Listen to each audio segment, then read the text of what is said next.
Desde tiempos inmemoriales, el ser humano lo único que ha hecho es cagarse en el planeta. Hoy en día, el planeta es una mismísima cagarra de patas. En el día de hoy, en Quinto Milenio, hablaremos sobre ecosistemas y la sostenibilidad.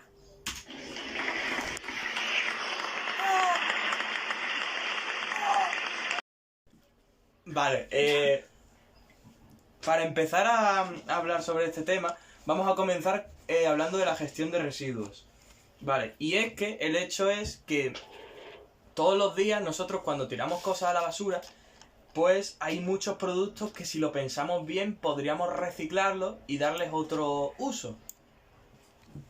Por ejemplo, en España se generan 42 millones de toneladas y quedan sin reciclar 38,7. La cosa es que el gobierno y los ciudadanos, sobre todo en general, podríamos hacer un esfuerzo por reciclar estos productos y que en vez de 38,7 toneladas, pues podríamos intentar reducirlo, no a cero, porque no todo se puede reciclar, pero yo creo que para empezar unas 30.000 toneladas, ir rebajando un poco, pues estaría bien. Y de ahí poco a poco.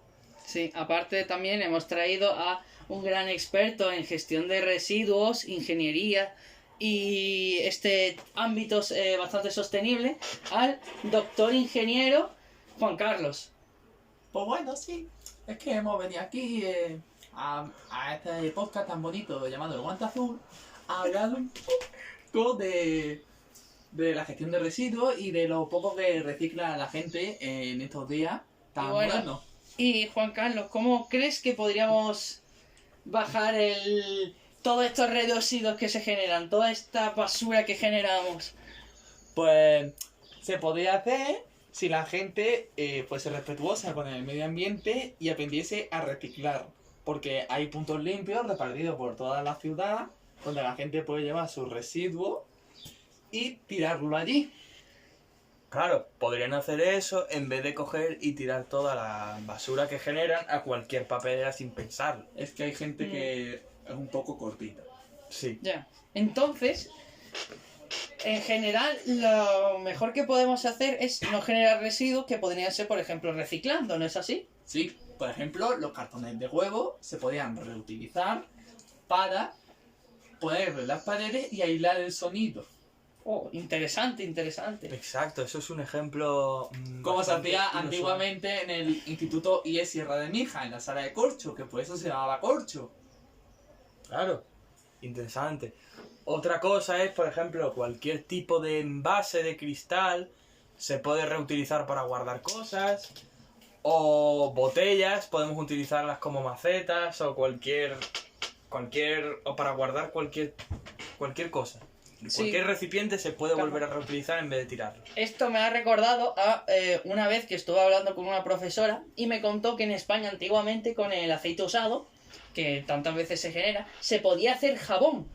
Jabón que sirve para limpiarte. Entonces, por ejemplo, ahí también vemos una gran forma de reciclar. Otro método sería, por ejemplo, una botella de plástico que la hemos usado demasiadas veces. Pues una botella de plástico es bastante bueno si queremos hacer, por ejemplo, una pequeña maceta. ¿Qué más podríamos usar? Por ejemplo, algo bastante común en las casas o en oficinas sería el papel. Papel sucio puede también servirnos por si queremos hacer algunas cuentas rápidas, por ejemplo, para estudiar alguna asignatura como química o matemáticas. O biología. O biología también, claro, por supuesto.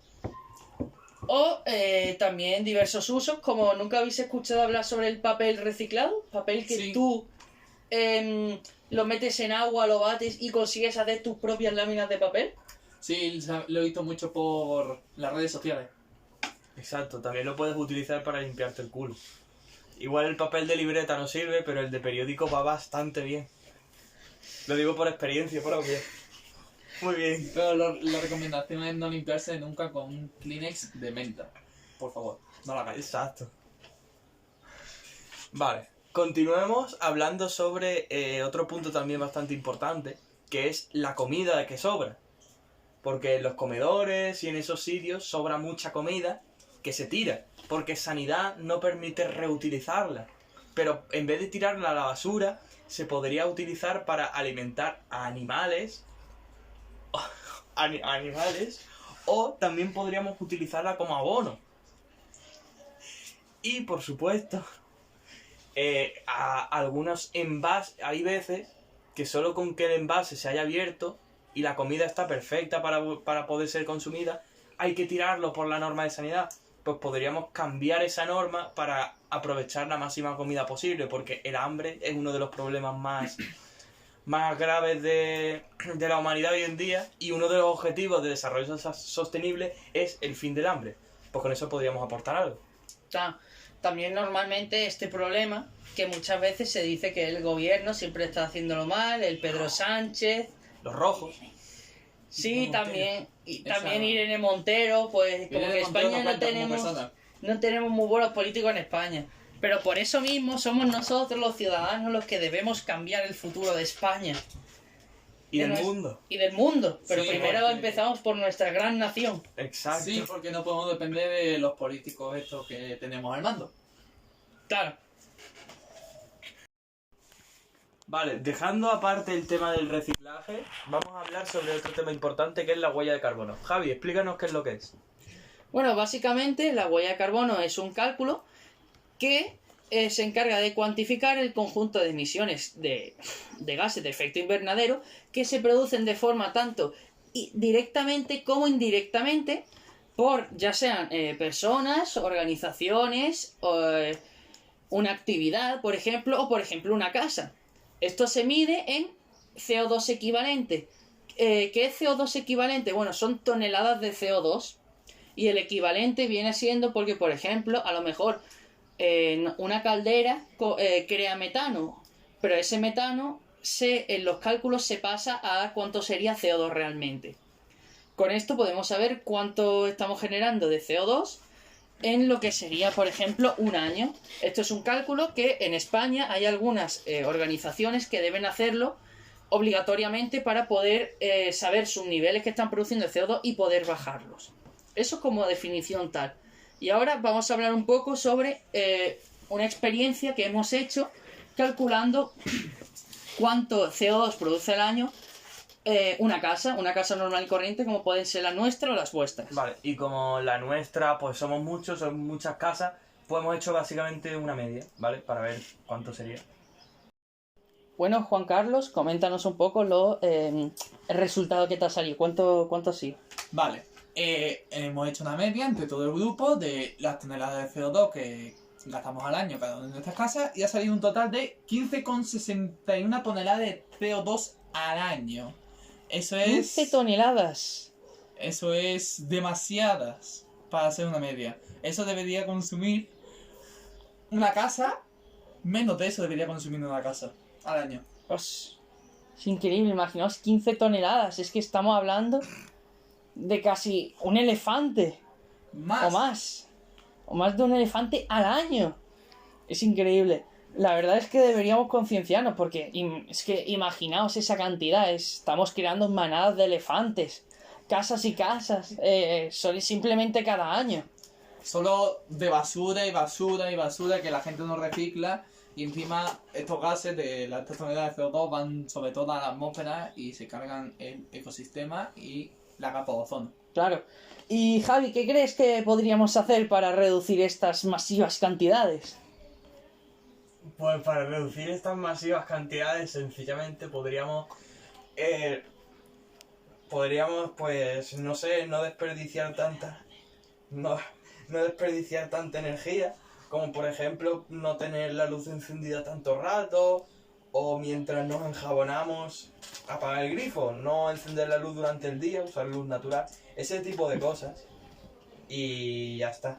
Pues básicamente utilizar recursos renovables en la medida de lo posible y intentar emitir la menos contaminación posible.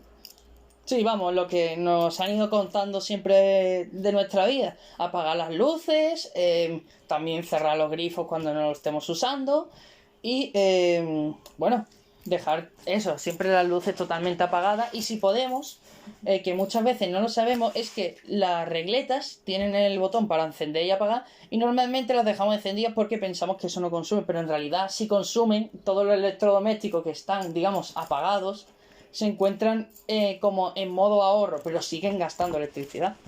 Simplemente con esto podríamos bajar lo que sería todo el CO2 que creamos al año, pero es que también nos vamos a ahorrar dinero. O sea, es una cosa que no entiendo bien por qué no lo hacemos. Todo esto de lo que hemos hablado es súper importante para nuestra vida y para el medio ambiente, pero claro, estas cosas no las podemos hacer si, por ejemplo, estamos falleciendo, por ejemplo, de hambre. Porque claro, si por ejemplo tenemos hambre, nuestra prioridad no va a ser solucionar los problemas del mundo, va a ser primero nuestra supervivencia. Y de esto es justo de lo que no va a hablar nuestra experta en este tema, Alba, que va a hablar sobre el doble impacto de la nutrición. El doble impacto de la nutrición es la consistencia de problemas nutricionales por déficit y por exceso que pueden independizarse a nivel poblacional en un mismo hogar, a lo largo del ciclo de la vida de las personas, entre generaciones o incluso en un mismo individuo. Así podemos ver que la nutrición sí es una cuestión de dinero. Como bien sabemos, vivimos en un mundo en el que la desnutrición mata a 3,1 millones de menores de 5 años mientras hacemos un turismo espacial. Los ODS, o mejor dicho, los Objetivos de Desarrollo Sostenible, buscan acabar contra la malnutrición.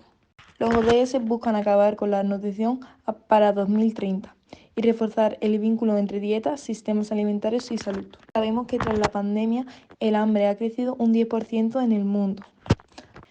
Los ODS para 2030 estarán a un paso de la consecución de 12 de 17 de los objetivos, porque la desigualdad de género, la emergencia climática, los conflictos y la falta de acceso de los recursos están en el corazón del hambre. Hola, buenas, soy Ainhoa, una de las fundadoras de la ecoaldea de mi hija junto a mis compañeros. Con ellos invitamos a todos a que vengáis a visitarla y a conocer un poquito más de nuestras actividades y propósitos. En la web que encontraréis en la descripción podréis encontrar más información sobre objetivos, actividades, planes, etc. Así que allí os esperamos a todos.